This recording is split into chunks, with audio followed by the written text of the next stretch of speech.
heart of where innovation, money, and power collide in Silicon Valley and beyond. This is Bloomberg Technology with Caroline Hyde and Ed Ludlow.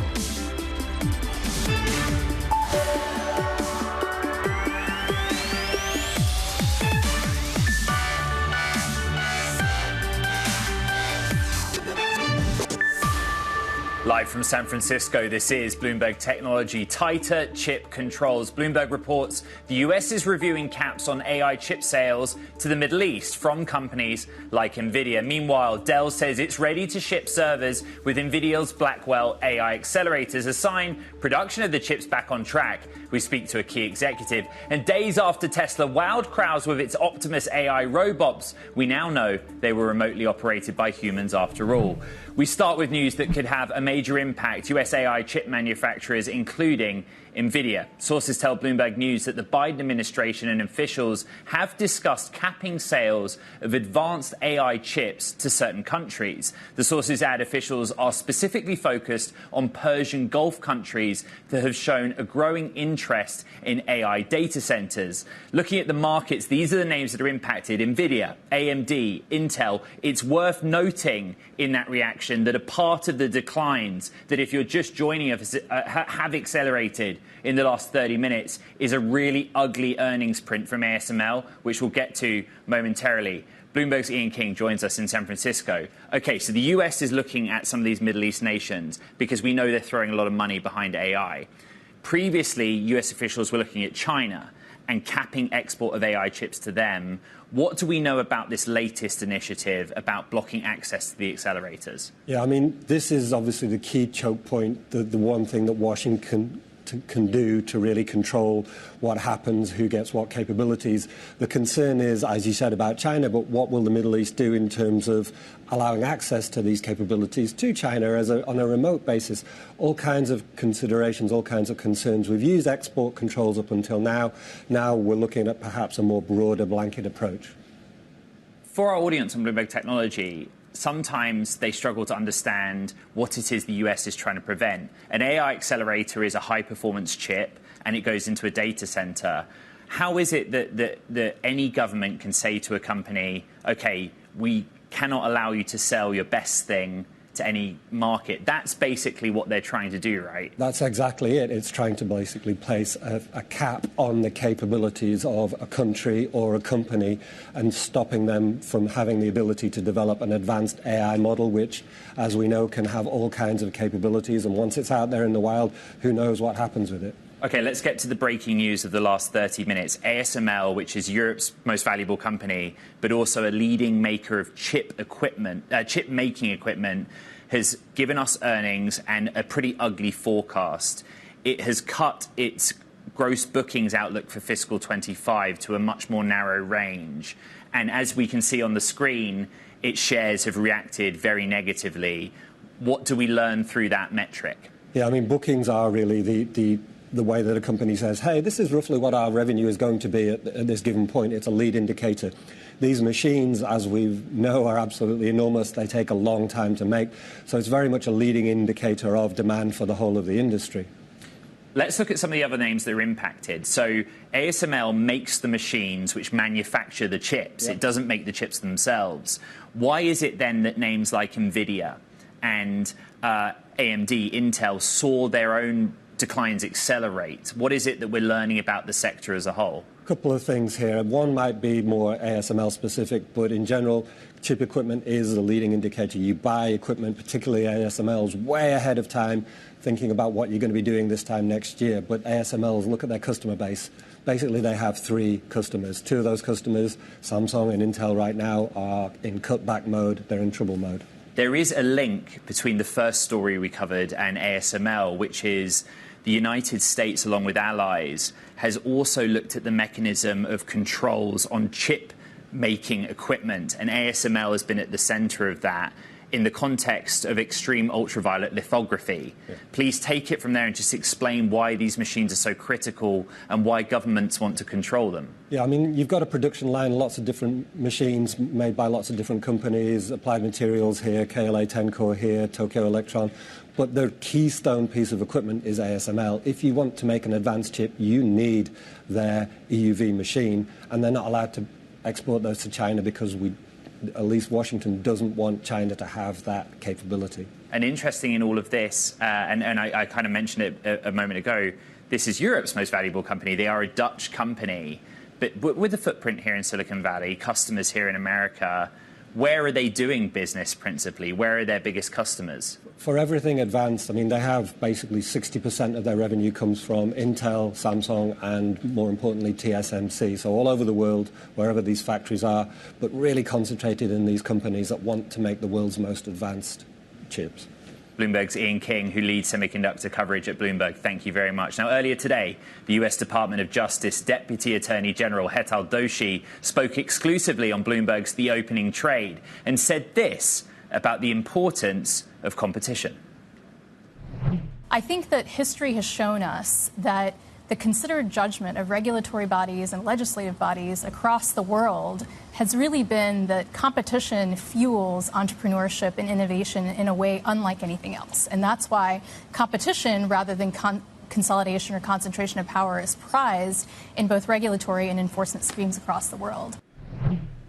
Okay, those are the top news items in tech today. Let's bring in Lisa Erickson, head of public markets group at US Bank, $480 billion in assets under management. Let's get the investor analysis. Two pieces of semiconductor industry news, right? Bloomberg reporting that the US is looking at export controls of AI chips in the Middle East, and then ASML cutting its gross bookings outlook.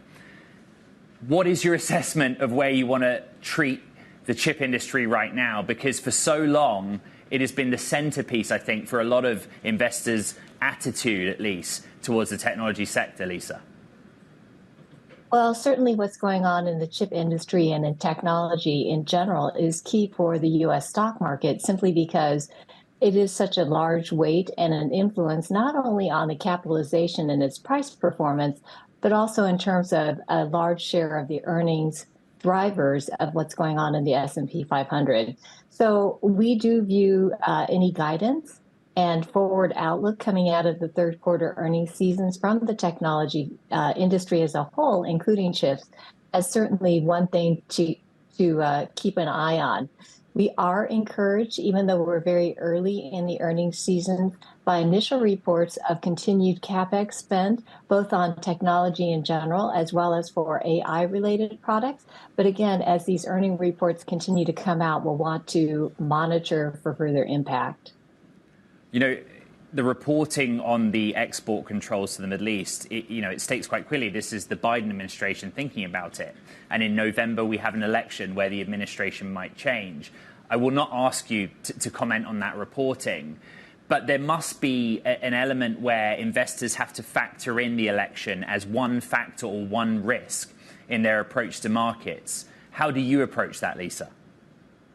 Well, the election certainly is a toss-up with the polls and the prediction market so close. And to your point, whatever policy comes out of the election, whether it's in the presidential race or in both houses of Congress, can make an impact on, again, how the economy is impacted by regulation and other issues.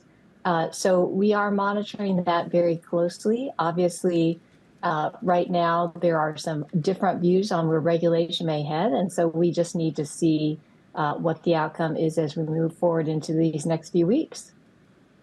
I guess calendar fourth quarter or the month of October for earnings will be really interesting. Do you think that we'll find ourselves in the context of big tech, the Mag 7, in rude health? Or are you kind of expecting to go into this earnings season braced for some signs of things tapering off, at least in the context of this U.S. economy?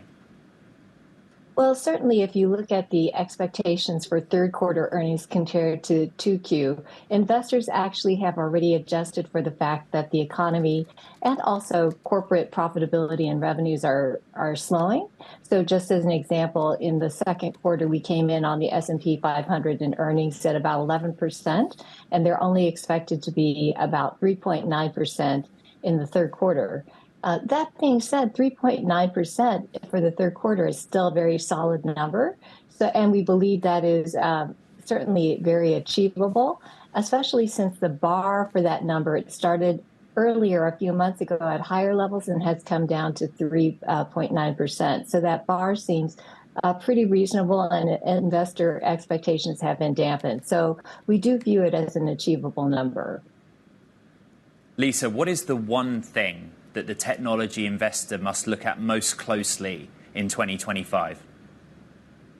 Well, certainly, again, both the ongoing health of the consumer in terms of demand for products, but more importantly as well, the appetite for CapEx is going to be important. And so, again, looking for that forward guidance that's coming out of these third quarter earnings reports, and also the demand and spend and proclivity for, again, that technology, particularly AI demand, is really going to be key as we look at what's coming out of those guidance numbers. Lisa Erickson, Head of Public Markets Group at US Bank. Really great to have you on the program. Thank you very much. Let's take a quick look at shares of Apple, which touched an intraday record high in the session. Actually, earlier this morning, Apple unveiled a new iPad mini that it hopes will attract consumers to its early generative AI offerings. The tablet has an 8.3-inch screen and Apple's A17 Pro chip to power Apple Intelligence, which is due for release later this month. The new iPad mini costs $499 for the Wi-Fi model and $649 for the version that has a cellular connection. It goes on sale October 23rd. Now, coming up on the program, too good to be true, a major reveal on the human touch that helped Tesla's Optimus robots appear to come to life. More on my reporting about that in just a little bit. Let's go back to ASML. This is a big story. The shares in Europe are now down 12.6%, which I make the biggest drop intraday since 2002. Very simple. They only booked half the orders in the quarter that analysts were expecting, but they also lowered guidance for fiscal 25. They lowered the range of gross bookings, and as Ian King of Bloomberg News explained, this is a leading indicator. This is a chip equipment maker, the machines that make the chips, and it tells us looking forward that this is a sector that might be bracing for things to cool off. We will continue to track this story given the severity of that decline. ASML down 12.5%. This is Bloomberg Technology.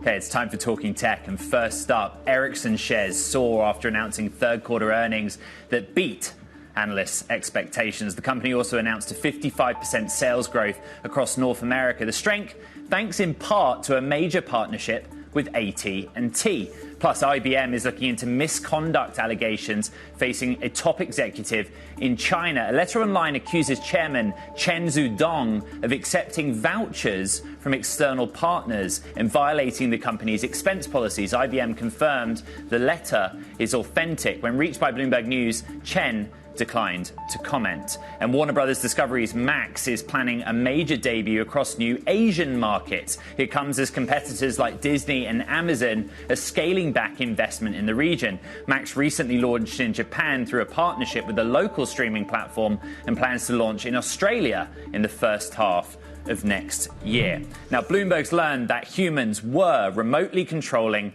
some of Tesla's Optimus robot prototypes at its recent showcase. Elon Musk told the crowd the humanoid androids would be, quote, the biggest product ever, but he did not disclose that they had human helpers on the night. The event was intended to generate investor buzz for upcoming products, but principally a robo-taxi.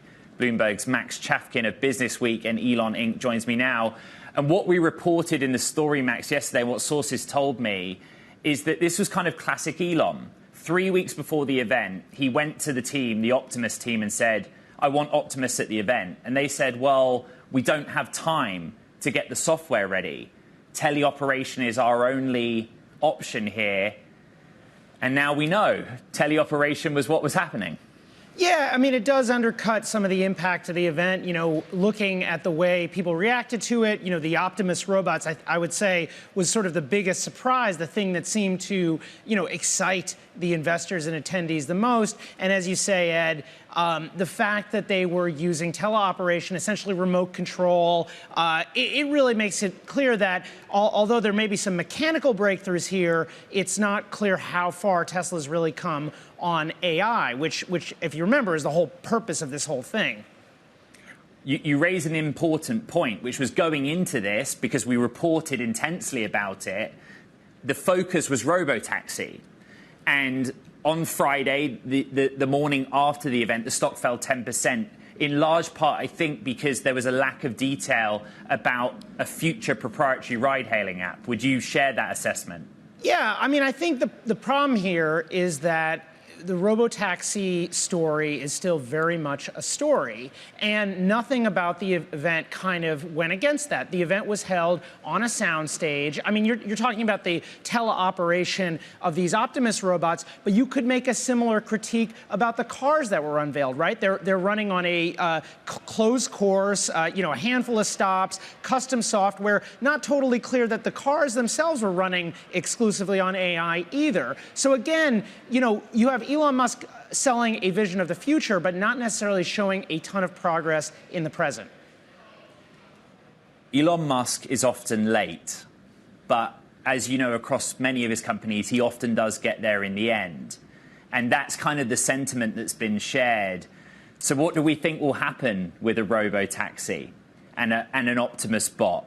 Well, and a proprietary ride-hailing app. Go for it. I mean, as you say, Elon Musk is often late, and he's achieved a lot. This is one area where he has not achieved as much as he said. You know, he's been promising robo-taxis essentially next year for years. And we saw him do it again, you know, in 2026, 2027. You could kind of hear in his voice during the event a lot of uncertainty about when exactly this would happen. And the problem is that, or it's both a problem and an opportunity, Musk has clearly sort of swerve the company into this direction, saying that this is essentially the future of everything. It's such a big market. So I think investors are likely to give him a lot of leeway here because, of course, it's a big opportunity and it's Elon Musk, as you say. But nothing should be taken for granted. Bloomberg's Max Chafkin of Elon Inc. and Business Week, thank you very much. So coming up here on Bloomberg Technology, Dell is set to start shipping out servers with the newest Nvidia chips. We're going to speak with Arthur Lewis, president of Dell Infrastructure Solution Group, next. This is Bloomberg Technology.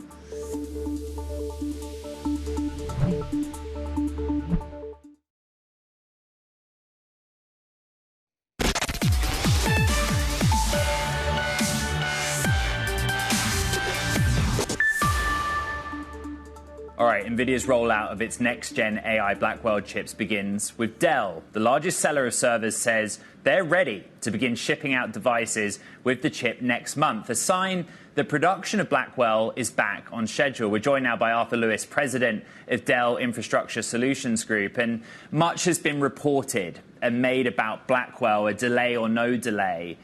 I guess the starting point is to ask you, Arthur, if this was a surprise to you, that you were able to adjust or pivot and then ship next month unexpectedly?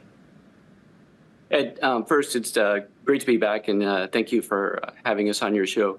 No, not unexpected at all. You know, we've been working on this very, very hard. If you think about, you know, the innovation that we've been delivering, you know, from, you know, the start of the 9680 to, you know, what we announced at Dell Technologies World from, you know, rack scale infrastructure, you know, we talked about the fact that the Grace Blackwell product was, you know, on the roadmap and, you know, would be hitting for customer testing in the second half of this year with general availability coming next year. So we're just following through on the commitment that we made back at the beginning of this year. So the last 3 months of the year, calendar year, are going to look a lot better for Dell now, aren't they? Yeah, we have some really exciting products. Customers are facing density and power constraints in terms of these large, rack infrastructure. And so we have three, significant product announcements that we had today at OCP. Number one is the XE9712, which is the, Grace Blackwell 72 NVL Inc. Form factor. This product, air-cooled, is 25 times more efficient than the H100s. But in addition to that, we're bringing density to compute. We also announced a Turin-based AMD system, all direct to chip liquid cooled, that does two amazing things. Number one, it solves the density problem by providing 27,000 cores per rack. And secondly, it's highly performant, up to 60 times faster than the previous generation. The industry-wide, are not making margin on this. Are you going to make margin on this? And if so, how? Yeah, so I think, we showed that we were able to make margin in Q2, achieving 11% operating income for the overall ISG business. Our job is to remove the shroud of complexity and mystery around generative AI and deliver value to customers. And we will be rewarded for that value in the Tier 2 CSP space, as well as in the enterprise space, where we have even more opportunity to attach more of our service and storage offerings and networking offerings. It was interesting what you were talking about there on the air cooling side. Everyone keeps asking me about liquid cooling. What is the Dell position on liquid cooling? It's because with Blackwell, right, you were sampling the technology before you shipped it. And you must have thought a little bit about a pivot to liquid cooling, perhaps. We've been talking about liquid cooling since the beginning. We have air cooling, liquid assisted cooling, rear door heat exchangers, heat capture cabinets, and direct to chip liquid cooling. Once you get into the 1,000 watt TDP range, this is where direct to chip liquid cooling is absolutely mandatory. But we have a wide variety of offerings that span the air cooling, the liquid assisted air cooling, the heat capture cabinet, the rear door heat exchangers, as well as the direct to chip liquid cooling. Not all environments are ready to support liquid cooling, but our portfolio is comprehensive and broad and supports all of the requirements that customers have to deliver the most dense and energy efficient infrastructure in the market. Arthur, before we let you go, give us insight into the reality of Blackwell volumes. This is small, right? Or is there some actual scale here to production? Look, our volumes is contemplated in the guidance that we provided at the end of Q2. If we have any update to that guidance, we'll update that in Q3. But, we're very excited about the amount of innovation that's being driven in this space. If you think about, where we were at the beginning of the year, we were talking about rack infrastructure with 64 and 72 GPUs. Now we're up to 96 and 128 GPUs, and we're talking about scalable systems. I mean, think about this, Ed, 768 GPUs interwoven to operate as one system with integrated networking for maximum throughput. It's just amazing what we're seeing. Arthur Lewis of Dell Infrastructure Solutions Group. It's really great to have you back on the program. Thank you. That does it for this edition of Bloomberg Technology. Stay tuned for special coverage ahead of an exclusive interview between former President Trump and Bloomberg Editor-in-Chief John Micklethwait. This is Bloomberg.